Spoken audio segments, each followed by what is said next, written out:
Hi guys. So I have been hospitalized for the last week and I didn't really get to give you guys a clear lesson of why I wanted you guys to go through the reproductive system.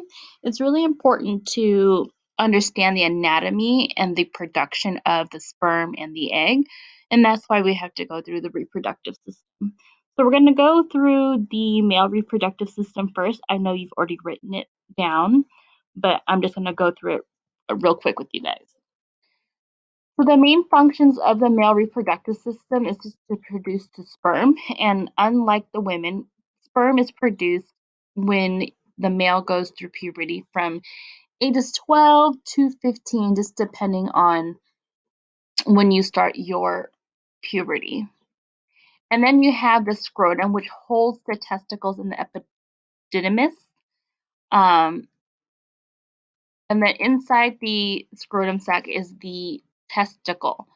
The testicle is where you house the immature sperm and the sex hormone testosterone. Then after it matures, it's going to go to the epididymis, where it's like little tubes inside that holds the mature sperm. And once the act of love happens, it's going to travel through the vas deferens. And vas deferens is where when a male no longer wants to have children, they can have a vasectomy in which they take a scalpel or a cauterizer and then they just snip this part right here and they sew that part shut so that the sperm cannot go through the process. Then you have the seminal vesicle, which is one of the three fluids that nourishes the sperm. So in this diagram, we only talk about two things that nourish the sperm. There's another third one that's right here that's called the Cowper's gland that also helps nourish the sperm.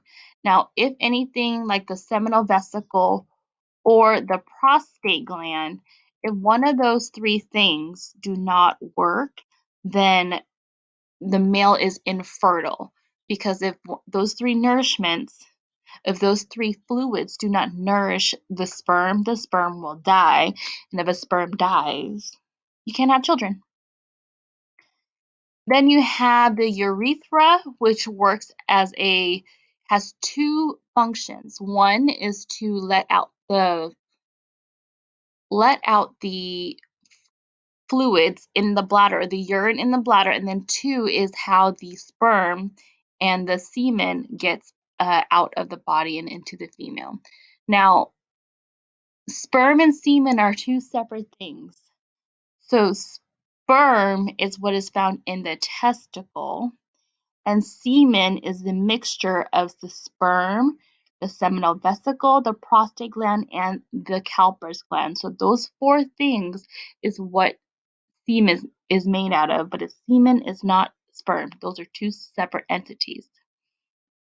Now, if you look at the prostate gland is right underneath the bladder and the urethra. Now, gentlemen, once you hit the age of 30 to 40 years old, you need to get something called a prostate check.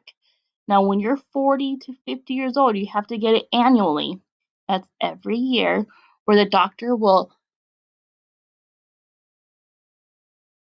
check the prostate by inserting two fingers into the anus to make sure that that prostate gland is the right size, and that size is a walnut size. Anything larger than a walnut, it can crush or squeeze your urethra and it'll be very hard to urinate. That's one of the first tail signs of prostate cancer. So it's very important to get it checked. Leave your ego aside. Your health means a lot. And then you have the penis, which is made of two parts, the shaft and the glands. So the gland is at the tip of the penis, and the main purpose is to deliver sperm through the urethra to the female reproductive tract. And there you have the male reproductive system. Okay, you guys. So we're gonna go through the female reproductive system. My slide is gonna look a little bit different from your slide because your slide was a little more simplified than what I had. So for the female reproductive system, we have four main functions to produce the hormones estrogen and progesterone. And now that is only now the female reproductive system has four main functions. The first one is to produce the hormones estrogen and progesterone, and that will be on your exam. Store and release the female reproductive cell, which is the egg, allows fertilization to take place and to nourish and protect the developing child. Now, this is the vulva. This is the outside of the reproductive system. The female has an inside, an internal, and an external. Gentlemen, you just have the external. Now we have the clitoris, which is kind of like the head of the penis where all of the sensory organs are. Then you have the urethra where you urine from or where you pee from. You have the labia minora, which is the two flaps on the inner flaps of the vulva, and then you have the vagina and the labia majora. Now, the labias is Latin for lips. Now, the lips are on your mouth is what protects your teeth. Now, the same goes for the lips on the vagina or the vulva. It is to protect the vagina itself. Same for the female reproductive system, to have good hygiene, of course, regular health screenings by a gynecologist, breast self exam, and to keep record of your menstrual cycle. Now, that's the important part. Um,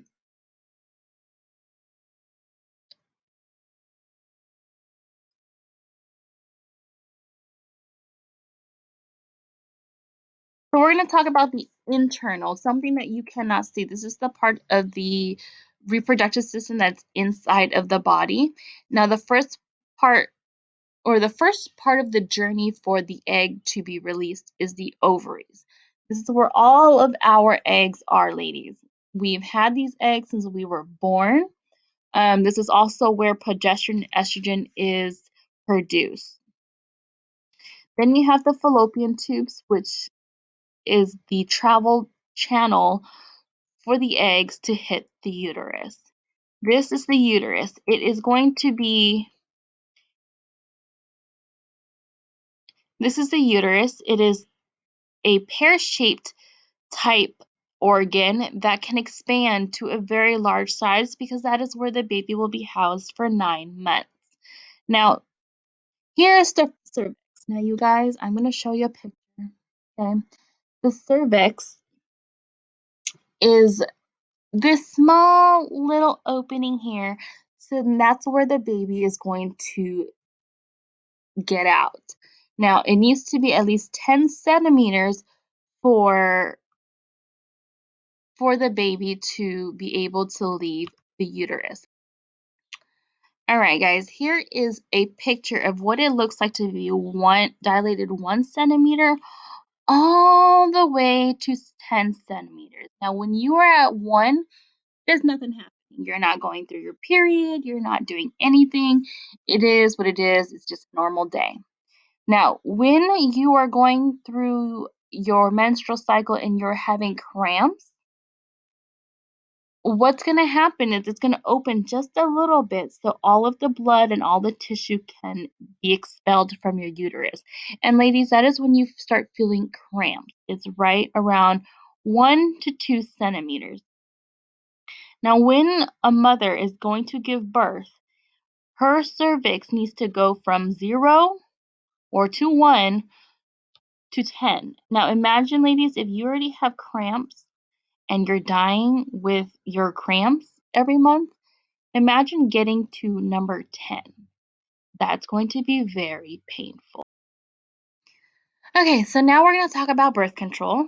We had to learn about the reproductive system to understand how birth control affects the reproductive system. So I'm going to actually switch back and forth from this positive prevention lesson to my own lesson. So you're just going to have to bear with me. Hey, Esther, can we talk about our relationship again? You and your serious talks. Okay. Well, this is serious. I've been thinking a lot about taking our relationship to the next level. We've already talked about this, Amon. No, what I mean is the next level. You're gonna have to spell it out, babe. I want us to do more than just make out. Oh, you mean have sex? Well, yeah. Are you ready for that? First of all, women think about this stuff. We have to. Honestly, Aman, I don't know if I'm ready. There are so many things to consider. Birth control, what kind of birth control, like birth control pills or condoms or IUDs. It's serious. Oh, don't worry about those things, Esther. We're young and in love. That's all that matters. So what do you say, beautiful?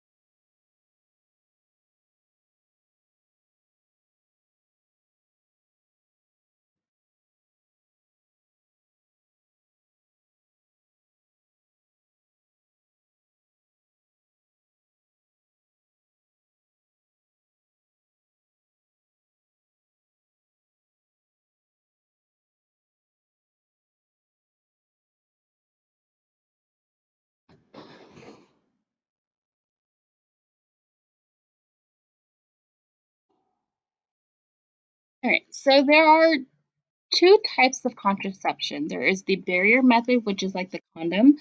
So this up here is actually an example of the female condom, and notice how it is very, very wide and very big looking. And this is what we're normally looking at when we think about a condom. It is the male condom. Now, the way that the barrier method works is it prevents the sperm from breaching the egg like a barrier. So literally a wall so that the sperm cannot get through the cervix into the egg. And then you have the hormonal method, which prevents pregnancy by interfering with ovulation. It basically tricks the body into thinking that it's already pregnant so that it doesn't release the egg.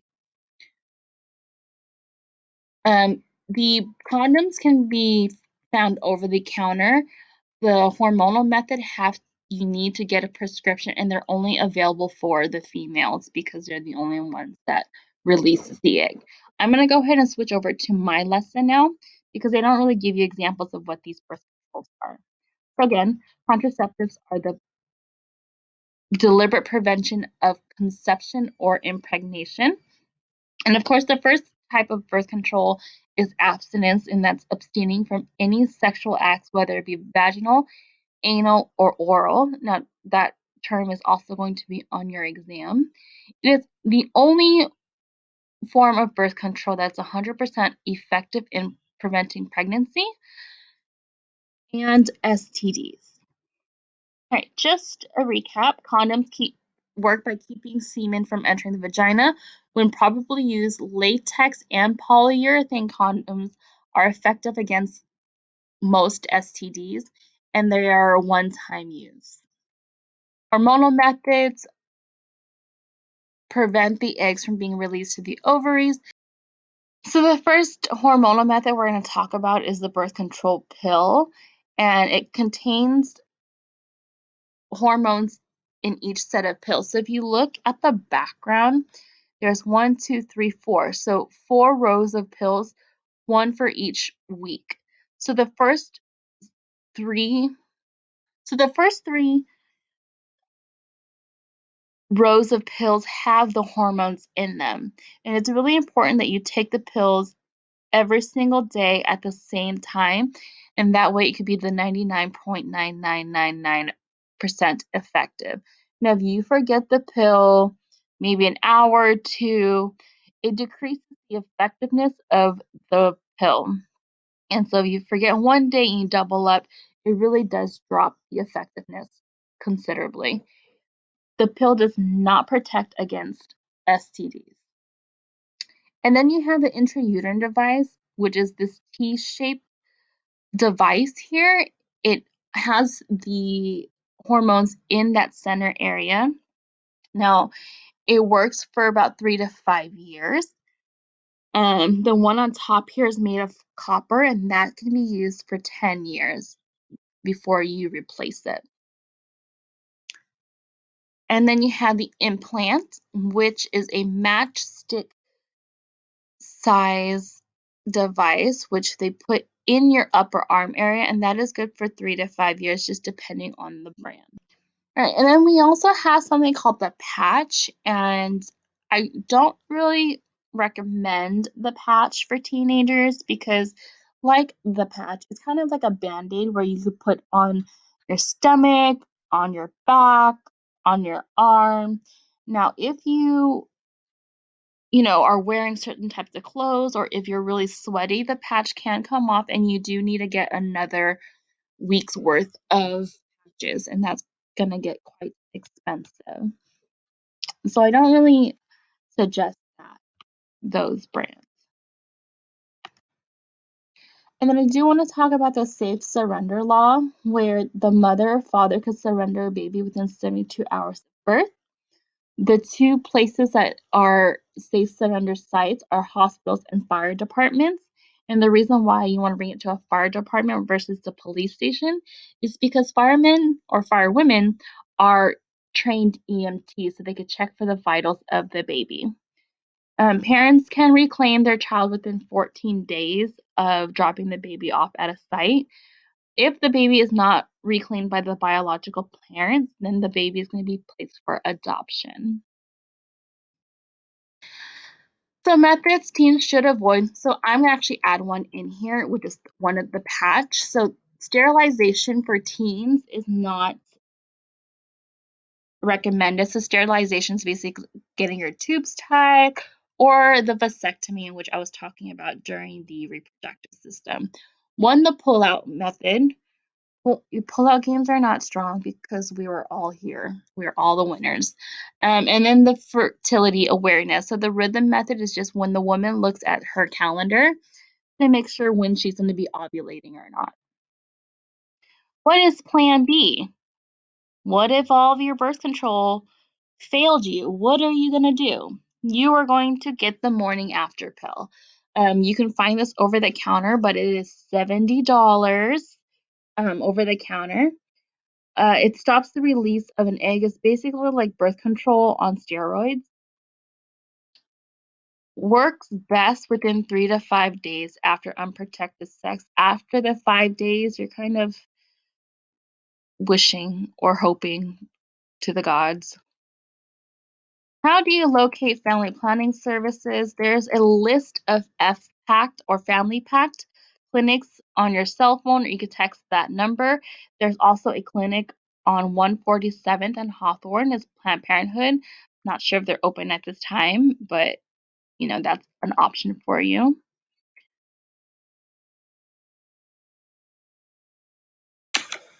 So what do you say, beautiful? Look, do you want to have a baby right now? What? No. Who said anything about babies? Well, I don't want to have a baby either. So that's why we have to talk about birth control if we're going to have sex. I know you're right. I'm just frustrated. It's crazy that we want to share this special thing based on love, but have to worry about such serious stuff. Well, I know using condoms is good for not only preventing pregnancy, but also STIs. Yeah, that's right. We can get several kinds of birth control at the community clinic. No questions asked. Hang on. Now I'm thinking more clearly and you're moving fast. Let's be real. The only way to be 100% sure we won't make a baby and won't catch any diseases is by not having sex at all. That's true. Abstinence works like that. It sounds so corny, but hey, maybe we can make abstinence cool again. Sex is a big deal. I'm really happy with where our relationship is right now. Me too. How about we just keep talking about it and take the next step only if we're ready to? Deal.